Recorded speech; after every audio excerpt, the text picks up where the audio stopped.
So hi everyone, how are you doing all? Welcome back to my YouTube channel, Fitness Freak Computer Geek.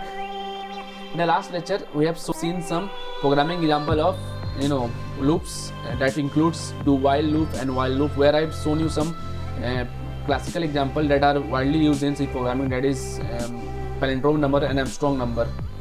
Okay, so using these programs, we understand the logics of how while loop work and do while loop work, and also we have seen some example of for loop also, some basic example like sum of n number. Okay, you can design the same thing using while loop. I've shown you there. So while loop and for loop are interchangeable unless you use the continue. Whenever you use the continue statement, they behave differently, which I will show you when I will discuss with you continue and break statement. Okay, so for now let's continue the lecture about programming, and now let me show you usage of for loops. Okay, so let's start now. So double click on code block. So now our code block has opened. So now let's open that file, Control O. Okay, you can create your own new file, okay, if you want. Okay, so whatever our loops with our folder. Okay, here you can see that we have discussed about some Armstrong number code. So let's erase this thing. I have shown you in one lecture ago about basics of some for loop. Okay, I have also given you syntax if you remember. So now in this lecture I will mostly focus on nested for loop, which I have discussed in an introductory lecture of loops. I have discussed that. Okay, so now let us investigate more about for loops. Okay, so what I can do, we have to declare for. So suppose firstly I take one variable. Suppose now if you're familiar with matrix, if you have studied in your intermediate classes about matrix, you might be remembered that matrix is nothing but it is combination of rows and column basically. Okay, so matrix is basically combination of rows and column, when m into n, m is row and n is column. Okay, so hope you know that. I will give you more details about matrix when I will teach you arrays. Okay, where you will see the usage of matrix there. Okay, you will find it interesting there. Okay, so just for here introductory part, I'm just giving you some brief introduction to matrix. Okay, so what we will do, let us I equal to 0. Let me show you that. Suppose you have 2 by 2 matrix, 2 by 2. So it means 2 rows and 2 column. Let me show you how you can design the matrix using for loop. Okay, print element of matrix, or if you it will be more clear when I will discuss with array with you, but for your sake of visualization, I'm just giving you a, okay, watch it carefully. So if I is less than suppose I have taken five number, suppose. Okay, let's move it to 3 only now. Later I will show you, if you will get confused. So what we will do now, matrix, if you know that matrix is contain of rows and column, rows into column. Okay, number of element in a matrix is defined by row into column. So you can understand that in matrix there are 2 elements, basically rows and column. In a similar way, to picture it using coding, we have to describe 2 loops here. Okay, if you are getting I and j, suppose I and j, so consider it a rows and column, I for rows and j for columns. Okay, so let's give you some brief introduction here. Okay, don't dig into it if you're not getting it. Okay, so just follow me. Understand is what I'm trying to say here. Okay, just try to visualize it here. Okay, no, don't go to the jargons here. So just visualize it, what is matrix and how we can implement the matrix using loops. Okay, so that loops are rows and columns, so we will use 2 loops here, nested loop. Okay, to consider row 3 matrix, then what will the case there? First row, first column, first row, second column, first row, third column, like second row, first column, second row, second column, second row, third column, third row, first column, third row, second column, third row, third column. Okay, if you are getting at what I'm trying to say here, just visualize it. Okay, so let me declare nested loop here. Okay, so suppose I taking also 3 by 3 matrix here. Okay, suppose not 3 by 3, it will print only 2 by 2, but I know I'm taking the 3 integer. Okay,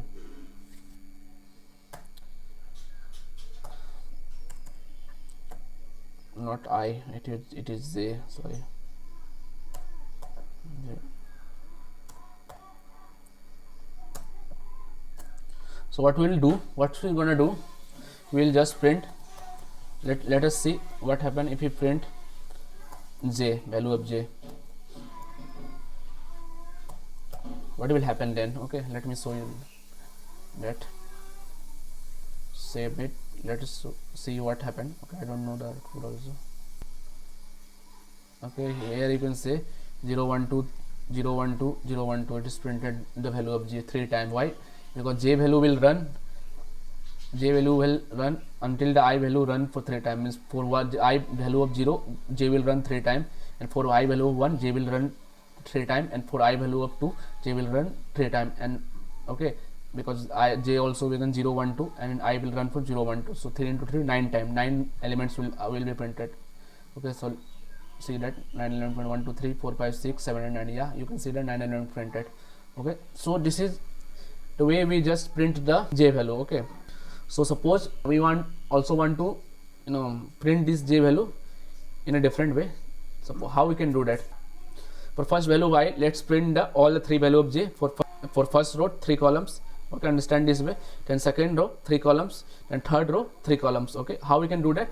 For every row we will just break the line combination of outer loop, that is which includes the I variable. We will just print a new line along with this. So you're getting it? Okay, if you're not getting, I will give you just after a few minutes after this completion of code, I will give you the analogy. Okay, so don't worry about it. So just try to follow my words. So here what I'm trying to say here, that print in a matrix way means first row all the 3 columns, second row all the 3 columns, third row all the 3 columns. So how we can do that? For that reason we have to for after every row we just print new line. Okay, so after every row means a row is included by I variable, so or outer loop. So after completion of every outer loop we will just print the new line. Okay, let me show you that. So this is a completion of inner loop. So after completion of every time just print this, what I can say, print this, print /n only. Okay, nothing more. So let's see, save the file, run it. Oh, I forget the semicolon. Okay, save the file, run it. So here you can see that it is printed. First row all the 3 elements of j are printed, means all the columns are printed. Second row all the columns are printed, all the 3 columns. I'm sure you might be getting, some of you might be getting it, what I'm trying to say here, and some of you might not have any idea what I'm talking about. So don't worry, I will just give you the analogy. After that you will definitely understand this. Okay, so let's just try to follow it. Okay, so just bear with me for some time, please. So what you can do now? So before along with printing the j, suppose we want let's use the spaces here also. Okay, so you can see that it's so much compact way. So let's make it sparse way.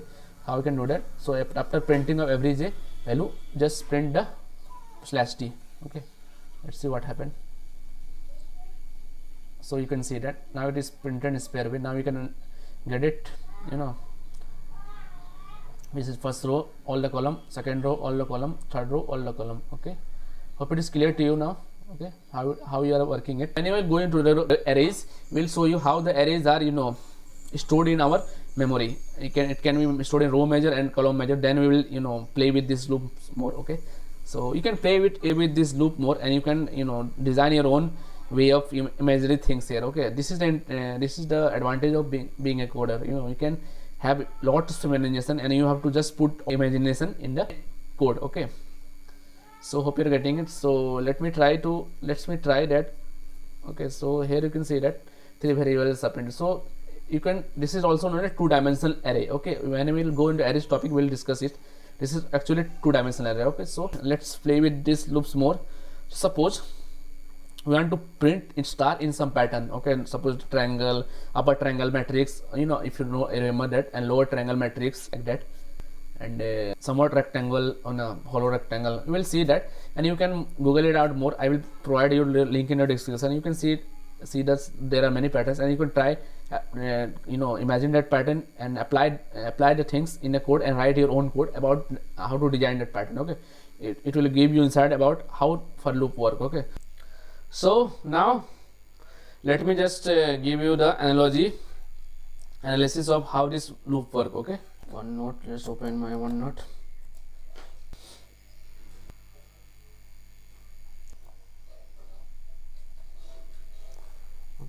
So how this loops gonna work? Okay, so first of all, two variables are created, I and j. Let me just create it. Oh no, I'm going line by line. So just create the two variable. Okay, suppose this is one variable, this is another variable. Okay, so name it as, suppose this variable is I and this variable is, let me just, this variable I and this variable is j. Okay, two variables. So initially the variables are initialized with 0, so let me put 0 here in both the case. So now let's see what's gonna happen. So here I is initialized with 0. Okay, so we are checking the condition is I less than 3, and we found that the I is 0 is less than 3. First of all we will check I is 0. This is the value of I. Okay, and 0 is less than 3. Okay, I am giving you the way you can analyze the code. Okay, you can analyze it here.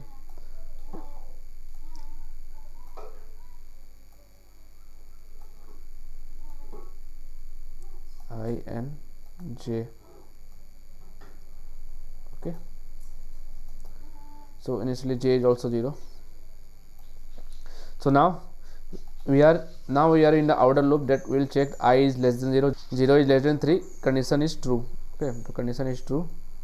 So what we will do then, we are inside the loop, and there is another loop where the variable j is defined and j is also compared with 3. So 0 here, 3 is also compared with 3, and it is happened to be true.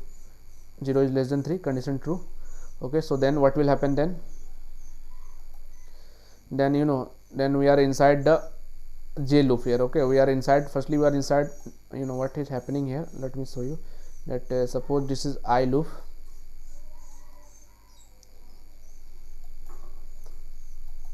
and this is j loop. Okay, this is j loop. Let me name them, this is I.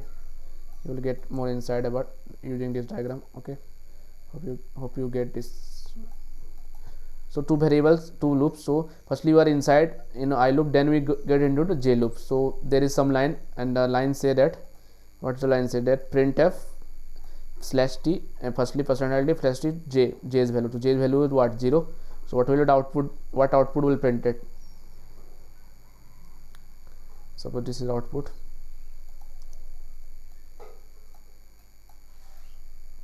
So what will print it now? What will print now?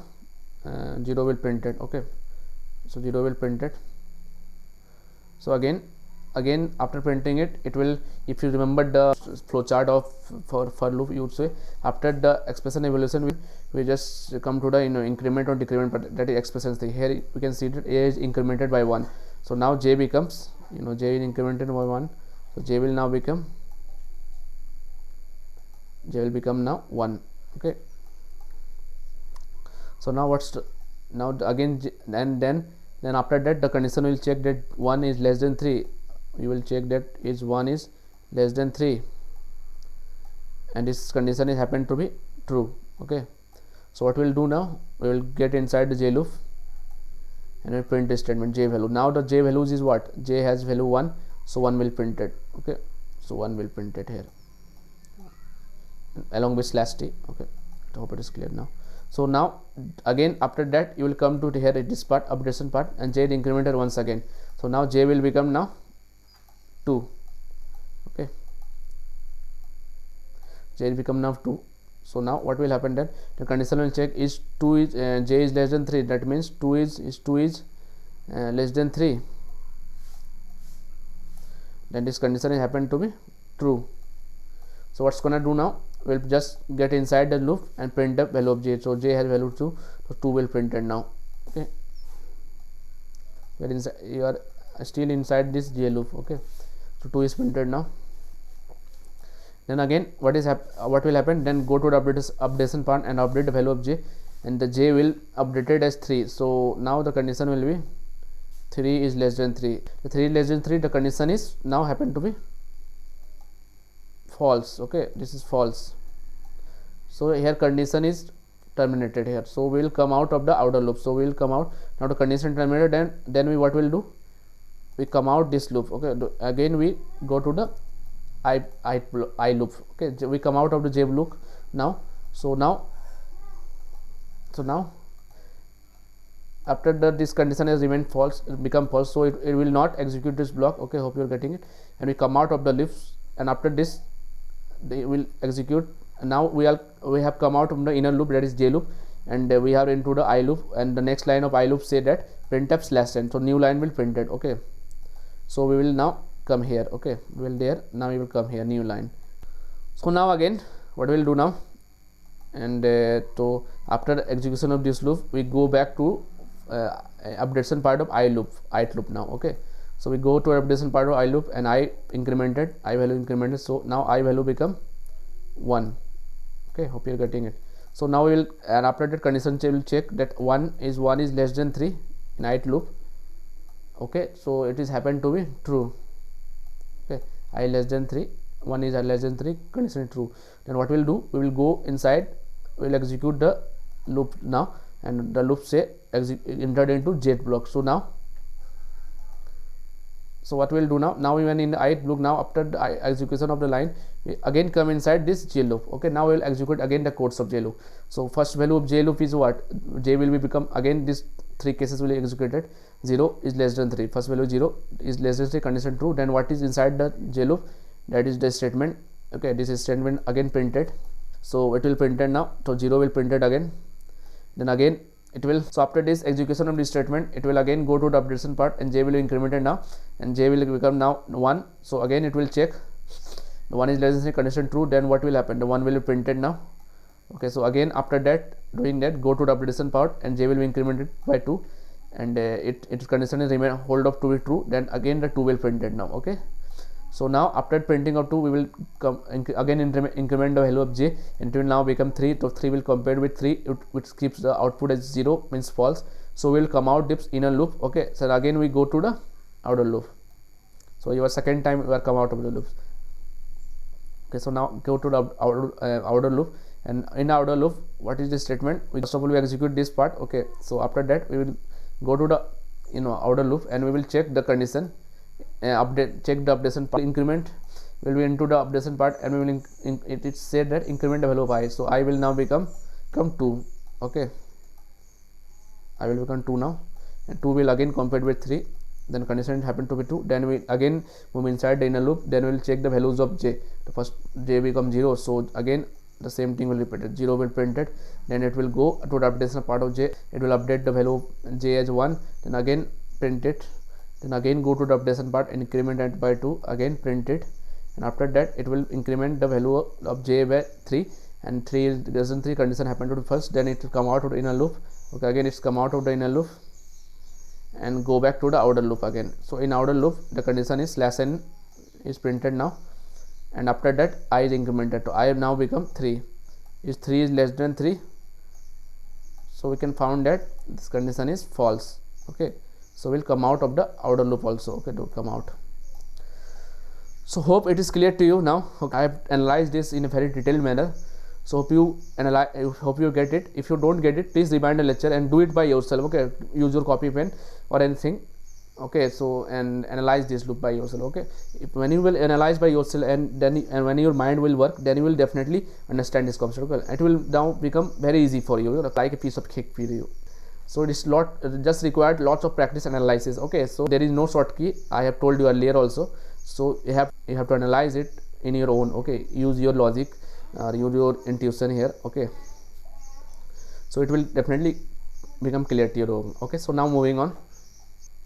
So what we'll do now, let's work with nested loop more. Suppose we want to print now, I have told you we want to put upper triangle matrix or lower triangle matrix or rectangular thing. So how can you do that? So let me just not print this time, not print the value of j now. So let me just print star here. After, so with every value of I, we print value that is present in j. Okay, for every value of I, we are printing every value present in j. So suppose we want to print star. Okay, this is very famous thing, pattern matching. You might have heard it. I will also give you some links. Using this link, you can visit those website and you can practice by yourself. Okay, I will just show you 2 or more pattern example here. Okay, so I will not show more because it will not worth it, because repeated only the logic will change. You will not understand nothing new about coding. Okay, so it will, after the explaining those things, everything become your depend on your logic. So for logic you must have to practice more and more. Just practice. This is the only way to enhance your logic. Okay, so just save it and run it. What we'll see that like this, the star have been printed now. Okay, so let me just do one more thing. Just print 5 times to look it bigger. So save the file and run it. So you can see the star are printed in a rectangular way. Okay, suppose we want to print this one, how can you, suppose before printing every star, just print a slash n, so it will jump shifted more. The slash n value, use the slash n here itself. So after every j value there will slash n happen. Okay, so it will not make any sense. So let me just run it. You will see that star will print like this now 9 times in a single row now. Okay, you can see that every star is printed now 5 times. Okay, that's one also. These are height become hidden, so you don't want this don't make any sense. So what we'll do now, before printing the star we have to print the slash n value. So what we'll do, we'll just copy this part and print it here itself. Okay, so you can define your own logic. If it will happen because of I get this logic very easily because I have practiced it. If you practice it, you will also get it. So why I am using the print statement here before using it because we want to shift this all the stars in the right way direction, and for that we have to use slash n here. Okay, so save it and let's run now. What we'll see, this is not okay, I get it. So you have to shift it right now. So you not slash n will not work, use slash t. Okay, now let's see, save the file, then run it. Now you can see it is shifted. So you can shift it anywhere here. Suppose I want to shift it in a center here. So what will you do, just use slash t again 3 times. So let's see what happened with 3 slash t. So it is not much shifted, so let's use 3 more slash t suppose. So what will do that, let me see it. We see the output. Now it's somewhat in middle. Suppose you also want to separate this start too, so you can use slash t here also. Okay, so let's see. You're seeing it, I'm just doing something, I'm just playing with this code. Okay, nothing else. Okay, so it is separated now, and it's also moved forward because of this separation. Okay, between this separation. Okay, so remove 1 slash t, it will come in middle now. I have to remove 1 more slash t. So here you can see it is now in the middle. So you can see it, I have done some modification in the code, and we are getting output according to it.